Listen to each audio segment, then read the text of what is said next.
it is pretty clear to us that now this is a system. This is something that has now been industrialized, and it can be used in any state. And it is going to be used in Haryana. And I'm confident that after the Haryana elections, we will get the same records, and we will show you that the same thing has happened in Haryana. You might, in Bihar. You might be asking, oh, but how come you didn't see these anomalies in the voter list? Because the voter list comes at the last minute. Because the voter list is given to us at the last minute before the elections. So this is a systematic method that has been evolved by the Prime Minister, by the BJP, and by the Election Commission to kill the Constitution and to kill Indian democracy. Yeah, we have some examples from Bihar, where again, this is an example just from one village where voters have been deleted. We've invited them to come and talk to you. And they'll introduce themselves.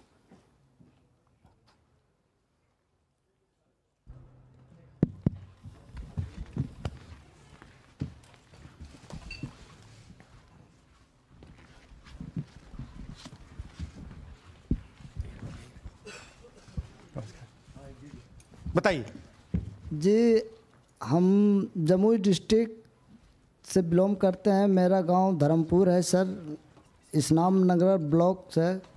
हमारे साथ में ऐसा सरकार कर रहे हैं जो कि कहने लायक नहीं है। पूरे परिवार का वोटर लिस्ट से नाम हटा दिया गया। इसके पहले हम लोग सितंबर में जानकारी मिला तो जमा किए डॉक्यूमेंट्स, फिर उसके बाद 2 महीना के बाद फिर से हम जमा किए बीओ में, बीओ वालों के पास। उसमें से फिर अपने से जा कर के हमारे गांव के शिक्षक ही है, वहीं बीओ वाले जो है वहीं पढ़ाते हैं, उनसे जा कर के सामने से बात किए हैं कि सर मेरा नाम अभी तक जुड़ा नहीं, तो बोले इसमें हम कुछ नहीं कर सकते हैं। और हमारे गांव के सहयोगी रवि जो है ये भी हमारे साथ हैं, क्योंकि हम विकलांग हैं, कहीं आ नहीं सकते हैं। और उसमें लिख दिया है कि अनुपस्थित के कारण तुम्हारा नाम काट दिया गया, जबकि हम कहीं कमाने लायक भी नहीं, जाने लायक है सर। और इस स्थिति में है, आप लोग सामने देख सकते हैं। आपके गांव में कितने लोगों का वोट कटा है? जी हमारे गांव में जी थैंक यू। नमस्कार, मैं रवि कुमार यादव, बिहार, जमुई जिला, इस्लामनगर अलीगंज प्रखंड, ग्राम धर्मपुर का हूँ। सर मेरे गांव में लगभग अगर ऐसे देखा जाए तो वोटर लिस्ट से गायब 187 लगभग हुआ है। 187 लोग काटे गए हैं। और अगर न्यू वोटर को ऐड कर दिया जाए सर, तो वो 300-325 लगभग हो जाएंगे, क्योंकि 150 न्यू वोटर जोड़ना था जिसे जोड़ा नहीं गया। तो ऐसा बात है सर। तो that is the reality of Bihar. This is just the tip of the iceberg. We are absolutely certain that we will be able to do the same presentation for you after the election once the data comes. We have no doubt. और कुछ कहना चाहते हैं भैया? हाँ जी नहीं sir, बस हम यही चाहेंगे कि बस सहयोग कीजिए ताकि हमारे गांव में नेक्स्ट टाइम से ऐसा ना हो सर। ये हमारे कयूम जी। मेरा नाम है मोहम्मद कयूम अंसारी। थोड़ा पास पकड़। मेरा मकान है धर्मपुर। पास कर लो भैया। हाँ शाबाश। हाँ, मेरा नाम भी वोटर लिस्ट से काट दिया गया है। हम लोग जो बोले आपका नाम कट गया तो उसको जुड़िए, तो बोला आपका नाम नहीं जुटा। आपका नाम नहीं जुड़ सकता। नहीं। So this is the state of Indian democracy. Thank you sir. Thank you ji. Thank you. धन्यवाद।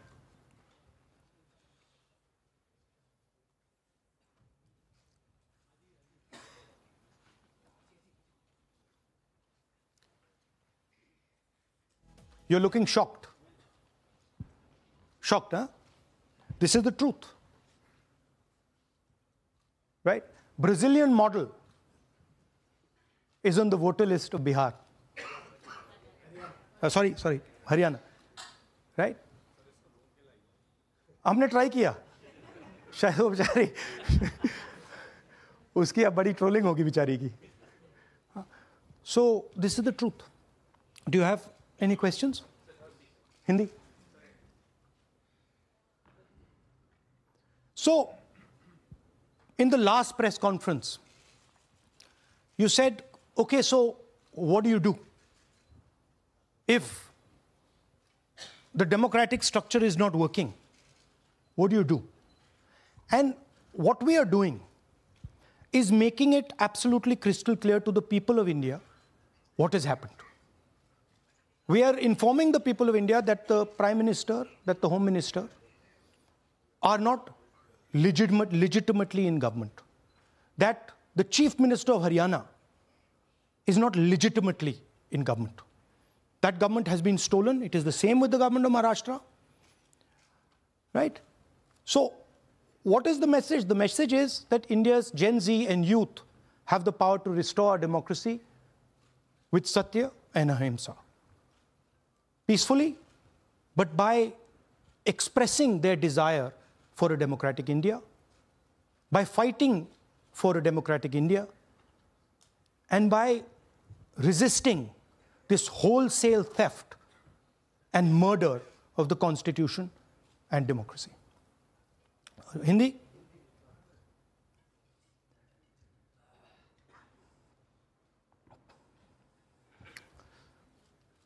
नमस्कार, मैं हिंदी में भी कर देता हूं.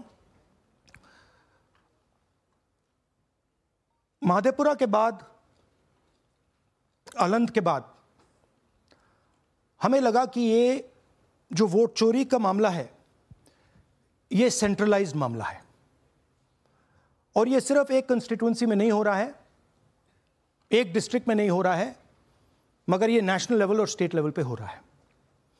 तो हमने इन्वेस्टिगेशन शुरू किया पता लगाने कि क्या हो रहा है.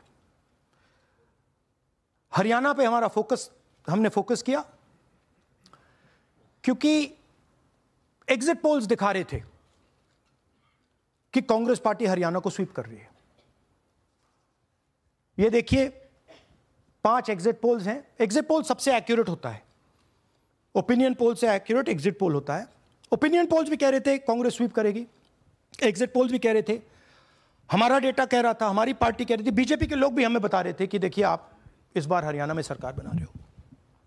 दूसरी बात, पहली बार हुआ कि पोस्टल बैलेट्स और स्टेट का जो नतीजा था वो अलग थे. कांग्रेस पोस्टल बैलेट्स को स्वीप करती है, ओपिनियन पोल्स में आगे, एग्जिट पोल्स में आगे, और फिर नतीजा बिल्कुल दूसरा आता है.